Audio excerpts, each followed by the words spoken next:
Hi, I'm DIY Dave, and today I'm going to show you how to replace the light bulb on a 2009 Hyundai Elantra touring car on the right back side. Right here, it's like the guide light. I'm going to show you how to replace this light bulb.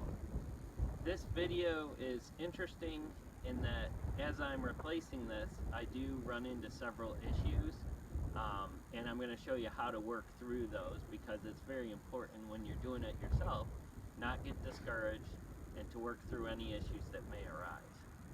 So enjoy the video.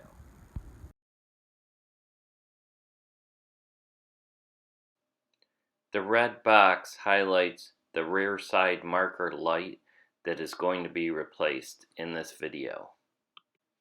The area that you're going to need access to is underneath the vehicle. So if you look at that white arrow where it's pointing, you'll need to get your head and your hands underneath there. I laid on my back, had a cushion for my head, and was able to see the area in there.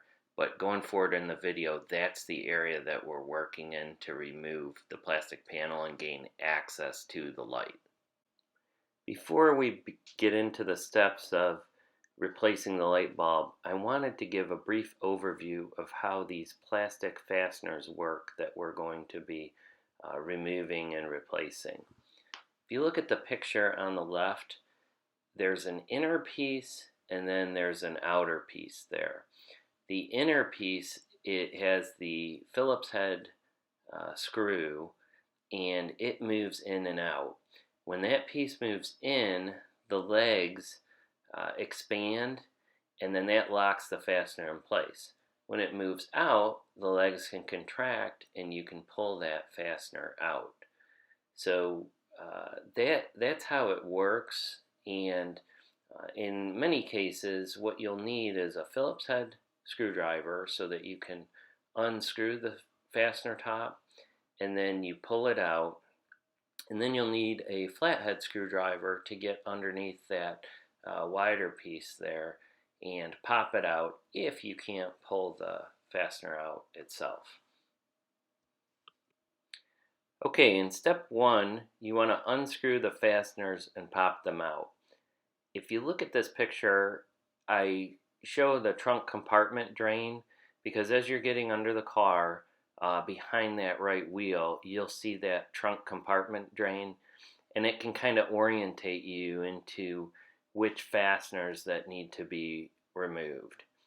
So they're circled there. You take a Phillips head screwdriver, unscrew the top, the screw will thread out, and then you just pull it out or use a flathead screwdriver, get underneath that plastic there and pop it out. Note that I was not able to loosen the one on the right there, and I believe it's either debris or something in there with the plastic that didn't allow me to get it out.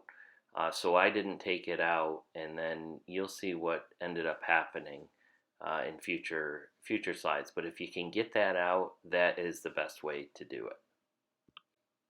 Step 2 is to unscrew the fastener in the back, circled in yellow, and pop that out. Again, as with the fastener on the left that we talked about in the previous slide, I was not able to get this out. I think that the plastic, the heat from the exhaust, because it's in the area of the exhaust, I think the heat had caused it to meld together. So I was not able to get it out, and I'll show you what I did going forward. Step 3 is to unscrew the fourth fastener there and pop it out. This fastener is very easy to get out because you can see both sides. So what you do is just pop that out, and then at this point you should be able to just remove the panel if you were able to remove the four fasteners. In my case I wasn't, so I'll show you what I did in the follow-on slides. Okay, step 4 is to remove the panel and set it aside. The panel is identified in this diagram by the dotted yellow line there. So you'll want to just remove this All the fasteners are out now, and just set it aside. And then you'll have access to get in to free up the light. When I was doing it, the fastener in the upper right corner, I was not able to remove. And so I was pulling back the left side of the panel to look under there, and I ended up cracking that panel. So I'll show you what I did to fix the issue that I had. But if you have trouble with removing that fastener, I would recommend just pulling back the panel slightly on the left and then sticking your hand in to free up the light bulb, as I'll show you how to do in the next couple slides here. Step 5 is to press that orange tab there and press out that light housing.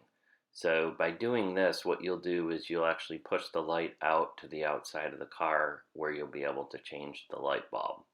In this picture, you can see the fastener that I had removed in step 1 on the upper left.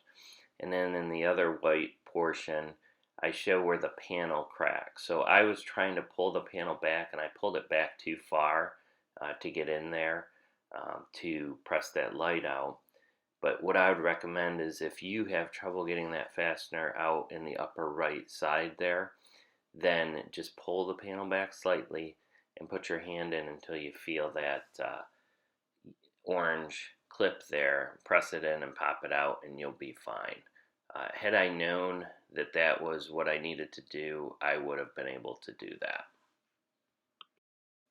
Step 6 is to get out from under the car, and then you can change the light bulb. So you'll see there the light hanging, and so you have complete access to it now that you've taken it out. Step 7 is to twist the light bulb holder and pull it out of the orange casing.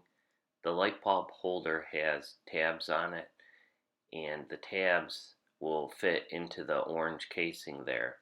So you'll need to rotate it about 1/8 of a turn, and then once you rotate the holder or the orange casing, you'll be able to pull it right out. Step 8 is to remove the light bulb. The light bulb does not twist out, it just pulls directly out. So you can see in the picture there the socket after I pulled the light bulb out. So you just want to pull it straight out. Step 9 is to insert the new light bulb. So you want to buy the light bulb from an auto parts supply store. The one that I bought was from Advanced Auto Parts, and it was Sylvania part number 168LL.BP2. And I show the package below.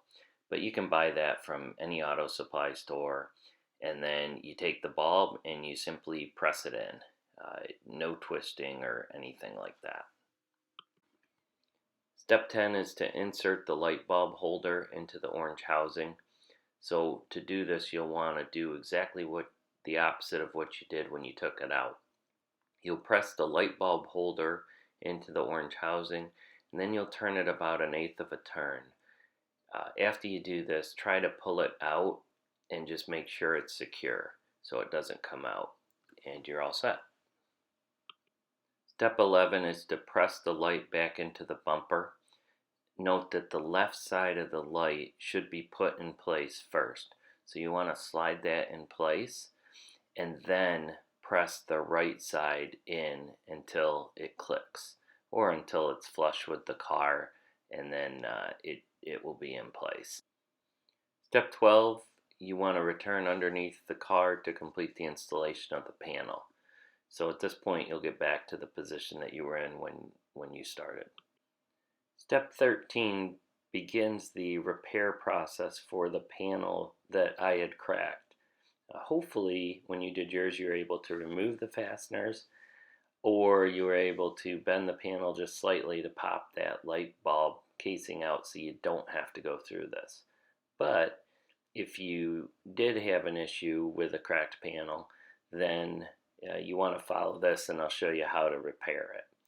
The first step you want to do is clean the edge of the panel that was cracked. Take off all the debris and such. I used Clorox wipes. I tend to use those for everything um, because I like the cleanliness level that you get from them. So I used them and then I wiped it down with a paper towel. You can see in yellow where it was highlighted, where it was clean there.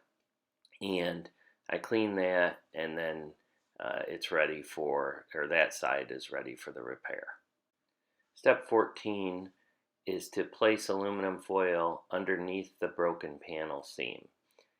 The foil should be pressed as nicely as you can get it. You can see there that I have quite a few wrinkles in it, which is fine. It's a difficult area to get into. The purpose of the foil is really to protect any excess plastic weld that we're going to put on there from sticking to the car or adhering to anything else that you don't want it to adhere to. So you get it over about a ½ inch to an inch on the right side there of the broken panel, and then have it go as far as you can to the left. But be aware, do not cover up that hole. That hole that the red arrow is pointed to, that is where you're going to want to put your plastic fastener in on the panel. So don't cover that hole up, but you can put it as far as you want to the left there. Again, the main purpose of the foil is to catch any excess plastic weld that you may have during the job so that it doesn't stick to anything that it's not supposed to. It'll just stick to the foil. Step 15 is to attach the remaining panel piece using the two fasteners. So those fasteners, what you want to do is stick them through the plastic panel and then into the supporting hole behind there, and then just press the center piece in and it'll be fastened. So you can see the one on top and then the one on the bottom. Then what you have is that joint there. You want to ensure that the foil stays in place behind the seam between the two plastic pieces, because again it's going to catch any excess that you may have. Step 16 is to mix plastic welder per the package instructions, and then you'll have it ready to apply to that seam. The plastic welder you can get at any auto supply store like an AutoZone or an Advanced Auto Parts, etc. in your area, and then you just mix it. I took a little plastic cup and cut the top off it and then just mixed it in the bottom of that, and you can see it in this picture. Step 17 is to apply the plastic weld to the seam edges.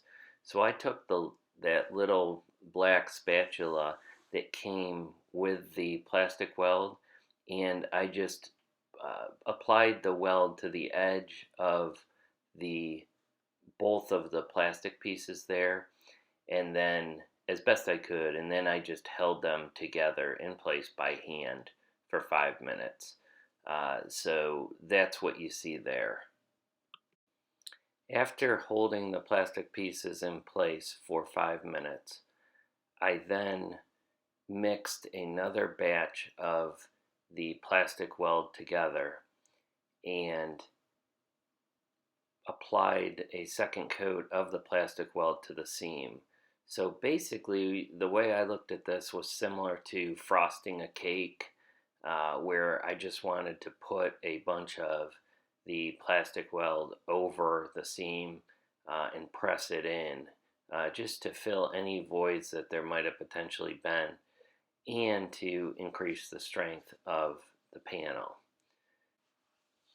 Step 19, you allow the plastic weld to cure per the package instructions.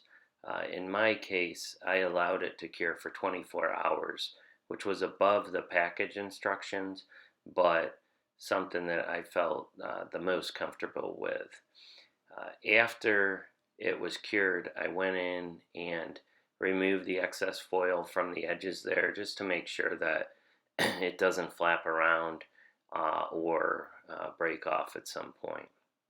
You can see the weld there. It doesn't look pretty, but it was just like a fiberglass or plastic piece very, very solid. And I suspect that joint is much stronger than the panel itself at this point. So it'll do the job. Now you want to get out from under your car and clean up because the light bulb has been replaced and the panel is back to functional condition. So great job, mission accomplished. Remember, if something needs to be done in your life, look in the mirror for the right person before exploring other options. No one cares more about the quality, the cost, and the execution of the task in your life than you. Please like this video and subscribe. And on behalf of DIY Dave Productions, I'm DIY Dave. Thank you and have a great day.